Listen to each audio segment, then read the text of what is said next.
Hello guys, അസ്സലാമു അലൈക്കും. Welcome back to my channel. അപ്പോൾ ഇന്നത്തെ വീഡിയോ എന്ന് പറയുന്നത് എങ്ങനെയാണ് ഒരു ന്യൂസ് പേപ്പർ ഉപയോഗിച്ചിട്ട് കുറേ ചുരിദാറുകൾ കട്ടാക്കി എടുക്കുന്നത് എന്നുള്ളതിനെ കുറിച്ചിട്ടാണ്. അപ്പോൾ നമുക്ക് പെട്ടെന്ന് തന്നെ വീഡിയോയിലോട്ട് പോയാലോ. അപ്പോൾ ഇതിന് വേണ്ടിയിട്ട് ഞാനിവിടെ 2 ന്യൂസ് പേപ്പറാണ് കേട്ടോ ഉപയോഗിച്ചിട്ടുള്ളത്. ആദ്യം തന്നെ നമുക്ക് ഈ ന്യൂസ് പേപ്പറൊക്കെ ഒന്ന് വിരുത്തി വെച്ച് നോക്കാം. എന്നിട്ട് നമുക്ക് അതിനെ നീളത്തിലൊന്ന് 2ആയിട്ട് മടക്കിയെടുക്കണം. രണ്ടും ഒരുപോലെ തന്നെ നീളത്തിൽ മടക്കിയെടുത്ത് അതിനുശേഷം നമുക്ക് ഇത് രണ്ടും ഒരു നീളത്തിൽ കിട്ടുന്ന പാകത്തിന് ഇതിനെ ഒന്ന് ഒട്ടിച്ചെടുക്കണം. രണ്ടും വിരുത്തി വെച്ചിട്ട് ഒന്നിൻ്റെ മേലെ ഒന്ന് കയറ്റി വെച്ചിട്ട് ഇത് രണ്ടും ഒന്ന് ഒട്ടിച്ചെടുക്കാം. അപ്പോൾ ഇതാ ഞാൻ രണ്ടും ഒരുപോലെ വെച്ചിട്ട് ഒട്ടിച്ചെടുത്തിട്ടുണ്ട്. ഇനി നമുക്കിതിനെ 2ആയിട്ടൊന്ന് മടക്കി വെക്കണം. 2ആയിട്ട് മടക്കി വെച്ചതിന് ശേഷം നമുക്ക് പെർഫെക്റ്റ് ആയിട്ടുള്ള ഒരു അളവ് ചുരിദാർ എടുത്തിട്ട് ഇതുപോലെ 2ആക്കി ഫോൾഡ് ചെയ്ത് മടക്കി വെക്കാം. എന്നിട്ട് അതിൻ്റെ ഓരോരോ ഭാഗങ്ങളായിട്ട് നമുക്ക് അളവെടുത്ത് ഒരു നോട്ട്ബുക്കിൽ ഒന്ന് എഴുതി വെച്ച് നോക്കാം. അപ്പോൾ നമുക്കിവിടെ ഷോൾഡർ കിട്ടിയിട്ടുള്ളത് 7 ഇഞ്ചസ് ആണ്. ചെസ്റ്റ് അതുപോലെ 10.5ഉം ഷേപ്പ് 8.5ഉം ഹിപ്പ് വന്നിട്ട് 11ഉമാണ് കിട്ടിയിട്ടുള്ളത്. പിന്നെ ഇതിൻ്റെ ഫുൾ ലെങ്ത് എത്രയാണെന്ന് നോക്കാം. എനിക്കിവിടെ 42 ഇഞ്ചസാണ് ഫുൾ ലെങ്ത് ആയിട്ട് കിട്ടിയിട്ടുള്ളത്. ഇനി നമുക്ക് ഈ പേപ്പറിനെ ഇതുപോലെ ഫോൾഡ് ചെയ്തതിന് ശേഷം കിട്ടിയ അളവുകൾ നമുക്ക് ഈ ന്യൂസ് പേപ്പറിലേക്ക് ഒന്ന് മാർക്ക് ചെയ്ത് കൊടുക്കാം. അപ്പോൾ ഞാനിവിടെ ഷോൾഡർ 7 ഇഞ്ചസാണ് മാർക്ക് ചെയ്ത് കൊടുക്കുന്നത്. അവിടുന്ന് താഴോട്ട് 7 ഇഞ്ചസ് തന്നെ മാർക്ക് ചെയ്ത് കൊടുക്കാം. ഈ 7 ഇഞ്ചസ് വരുന്നത് അവിടെയാണ് നമ്മളുടെ ചെസ്റ്റ് വിഡ്ത്ത് നമ്മൾ മാർക്ക് ചെയ്യേണ്ടത്. എനിക്കിവിടെ 10.5 ആണ് കിട്ടിയിട്ടുള്ളത്. അതപ്പോൾ ഞാനിവിടെ മാർക്ക് ചെയ്തു. ഇനി ഷേപ്പ് ലെങ്ത് ആയിട്ട് നമുക്ക് 13 ഇഞ്ചസ് ആണ് ഷേപ്പ് ലെങ്ത് കൊടുക്കുന്നത്. അതിൻ്റെ വിഡ്ത്ത് വന്നിട്ട് 8.5 മാർക്ക് ചെയ്ത് കൊടുക്കാം. ഇനി നമുക്ക് ഹിപ്പ് ലെങ്ത് എത്രയാണെന്ന് നോക്കാം. ഹിപ്പ് ലെങ്ത് എനിക്ക് 22 ഇഞ്ചസ് ആണ് കിട്ടിയിട്ടുള്ളത്. അവിടെ ഒന്ന് മാർക്ക് കൊടുത്തതിന് ശേഷം അതിൻ്റെ വിഡ്ത്ത് എനിക്ക് 11 ഇഞ്ചസ് ആണ് വന്നിട്ടുള്ളത്. അതൊന്ന് മാർക്ക് ചെയ്ത് കൊടുക്കാം. ഇനി നമുക്ക് ഇതിൻ്റെ ഫുൾ ലെങ്ത്ത് മാർക്ക് ചെയ്ത് കൊടുക്കാം. എനിക്ക് 42 ഇഞ്ചസ് ആണ് ഫുൾ ലെങ്ത് ആയിട്ട് കിട്ടിയിട്ടുള്ളത്. അപ്പോൾ 1 ഇഞ്ച് നമുക്ക് അടിക്കാനുള്ള ഇതും വിട്ടിട്ട് നമുക്ക് 43 ഇഞ്ചസ് മാർക്ക് ചെയ്ത് കൊടുക്കണം. അപ്പോൾ ഇതാ നമ്മളുടെ എല്ലാ കാര്യങ്ങളും നമ്മൾ വൃത്തിയായിട്ട് തന്നെ മാർക്ക് ചെയ്ത് കൊടുത്തിട്ടുണ്ട്. ഇനി നമുക്ക് ആ മാർക്ക് ചെയ്ത പോയിൻറ്റ്സിലൂടെ ഒക്കെ ഒന്ന് നമുക്ക് ലൈൻ വരച്ചു കൊടുക്കാം.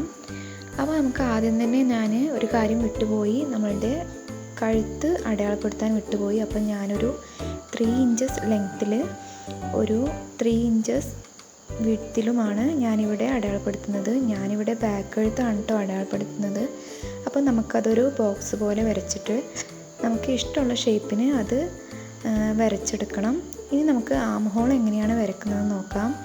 ഇതാ ഈ ബോക്സ് പോലെ വരച്ചെടുക്കുന്ന അതിൻ്റെ മൂലയിൽ നിന്നും ഒരു 1.25 ഇഞ്ച് ഗ്യാപ്പ് ഇട്ടിട്ട് ഒന്ന് വരച്ച് കൊടുക്കാം. എന്നിട്ട് അതിലൂടെ 2 സൈഡും ഒന്ന് യോജിപ്പിച്ച് ചെരിച്ച് വരച്ചു കൊടുക്കാം.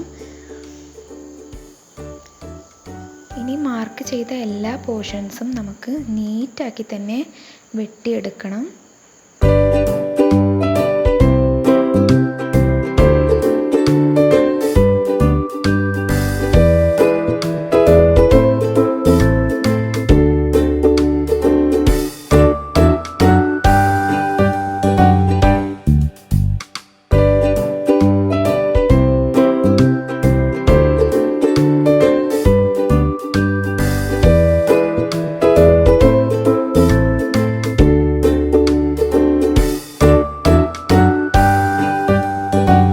അപ്പോൾ ഇതാ പെർഫെക്റ്റ് ആയിട്ട് കിട്ടിയ നമ്മളുടെ ഷേപ്പ് നമുക്ക് ഏത് തുണിയിലാണോ അടിക്കേണ്ടത് അതിൻ്റെ മുകളിലായിട്ട് വെച്ച് കൊടുത്തിട്ട് ഇതുപോലെ മാർക്ക് ചെയ്തെടുക്കാം.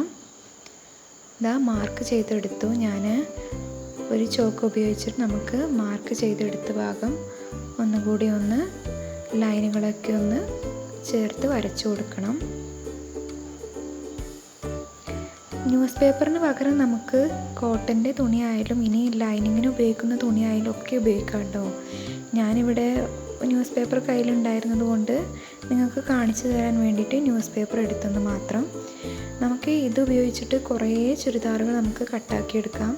നമ്മൾ ഓരോന്നിനും അളവെടുത്ത് വേറെ വേറെ കട്ടാക്കിയെടുക്കേണ്ട ആവശ്യമില്ല.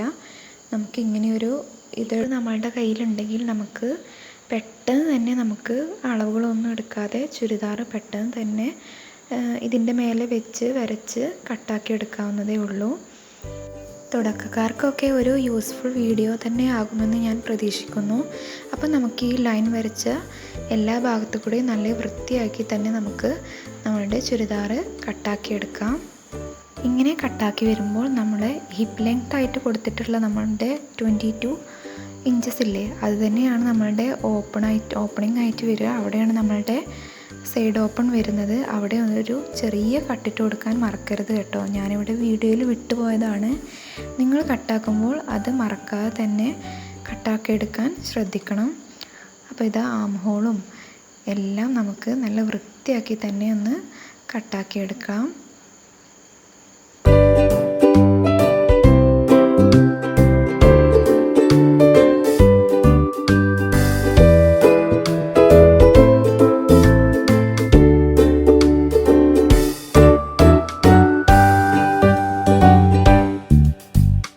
അപ്പോൾ ബോഡിയൊക്കെ നമുക്ക് നല്ല പെർഫെക്റ്റ് ആയിട്ട് തന്നെ കിട്ടിയിട്ടുണ്ട്. ഇനി നമുക്കിതിൻ്റെ ഫ്രണ്ട് നെക്ക് ഒന്ന് കട്ട് ചെയ്ത് കൊടുക്കണം. അതിന് ആദ്യം തന്നെ നമ്മളുടെ ഉള്ളിലുള്ള ബാക്ക് നെക്കിൻ്റെ പീസ് ഒന്ന് മെല്ലെ മാറ്റി കൊടുത്തിട്ട് ഫ്രണ്ട് നെക്ക് നമുക്ക് കട്ട് ചെയ്ത് മാറ്റാം. അതിനായി ഞാനിവിടെ റൗണ്ട് ഷേപ്പിലാണ് ഞാൻ വരച്ചെടുക്കുന്നത്. നിങ്ങൾക്ക് വേണമെങ്കിൽ ഏത് ഷേപ്പിനായാലും നിങ്ങൾക്ക് ഇഷ്ടമുള്ള ഷേപ്പിന് കട്ടാക്കി മാറ്റാം. എനിക്കിഷ്ടം റൗണ്ട് നെക്ക് ആയതുകൊണ്ട് ഞാനത് കട്ടാക്കി എടുത്തെന്ന് മാത്രം. അപ്പോൾ ഇതാ നമ്മളുടെ നെക്കൊക്കെ നല്ല അടിപൊളിയായിട്ട് തന്നെ കട്ടാക്കി എടുത്തിട്ടുണ്ട്. ഇനി നമുക്ക് ഇതിൻ്റെ കൈയിനായിട്ട് നമുക്ക് ഇതിൻ്റെ അടിഭാഗത്തുള്ള പീസാണ് ഞാൻ എടുത്തിട്ടുള്ളത്. ഇതൊരു സാധാരണ മാക്സി ബിറ്റ് തുണിയാണ് കേട്ടോ. അതുകൊണ്ട് തന്നെ ഇതിൻ്റെ ലെങ്ത്ത് എന്ന് പറയുന്നത് 3 മീറ്ററാണ്. അപ്പം നമുക്ക് ബോഡിയിലേക്ക് ആവശ്യമായിട്ടുള്ളത് എടുത്ത് മാറ്റിയതിൻ്റെ ബാക്കി ഭാഗമാണിത്, അടിഭാഗമാണ്. അപ്പം നമുക്ക് എങ്ങനെയാണ് ആം ഹോള് കട്ട് ചെയ്യുന്നത് നോക്കാം. നമ്മൾ നേരത്തെ ചെയ്ത് വെച്ച നമ്മളുടെ പേപ്പർ ഇല്ലേ, അത് ഇതിൻ്റെ മുകളിലോട്ട് വെച്ച് കൊടുത്തിട്ട് ഒന്ന് ജസ്റ്റ് ഒന്ന് വലിച്ചു പിടിച്ചിട്ട് അതിലൂടെ ഒന്ന് വരച്ചു കൊടുക്കാം. ഞാനിപ്പോൾ അളവുകളൊന്നും അറിയാത്ത തുടക്കക്കാർക്ക് പെട്ടെന്ന് ചെയ്തെടുക്കാനുള്ള രീതിയാണ് കേട്ടോ പറഞ്ഞു തരുന്നത്. അപ്പോൾ നമുക്ക് അതിൻ്റെ മേലിലോട്ട് വെച്ച് കൊടുത്തിട്ട് കിട്ടിയ അളവും നമ്മളുടെ ന്യൂസ് പേപ്പറിലെ അളവും കറക്റ്റാണെന്ന് ഒന്ന് ചെക്ക് ചെയ്യണം. എന്നിട്ട് നമുക്ക് കൈയിൻ്റെ ലെങ്ത്തും അതേപോലെ വിഡ്ത്തും അടയാളപ്പെടുത്തിയിട്ട് നമുക്ക് ഇതുപോലെ കട്ട് ചെയ്ത് മാറ്റാം. കട്ടിങ് വീഡിയോ ആയതുകൊണ്ട് തന്നെ ഞാൻ ഇതിൻ്റെ സ്റ്റിച്ചിങ് ഒന്നും കാണിക്കുന്നില്ല. ഇനി നമുക്കിതൊക്കെ ഒന്ന് യോജിപ്പിച്ചെടുക്കാം. അപ്പോൾ ഇതാ നമുക്കൊരു അടിപൊളിയായിട്ടുള്ളൊരു ചുരിദാർ ടോപ്പ് ഇവിടെ റെഡി ആയിട്ടുണ്ട്. ഞാനിവിടെ സൈഡ് ഓപ്പണിലായിട്ട് ഒരു ചെറിയൊരു വർക്ക് ചെയ്ത് കൊടുത്തിട്ടുണ്ട്. അപ്പോൾ ഇങ്ങനെയൊക്കെ ചെയ്യുകയാണെങ്കിൽ നമ്മളുടെ ചുരിദാർ ടോപ്പ് കൂടുതൽ മനോഹരമാക്കാം. അപ്പോൾ എല്ലാവരും ഇതൊന്ന് പരീക്ഷിച്ച് നോക്കണം. ഇനി നെക്സ്റ്റ് ടൈം വീഡിയോയിൽ കാണുന്നത് വരെ എല്ലാ കൂട്ടുകാർക്കും അസ്സലാമു അലൈക്കും.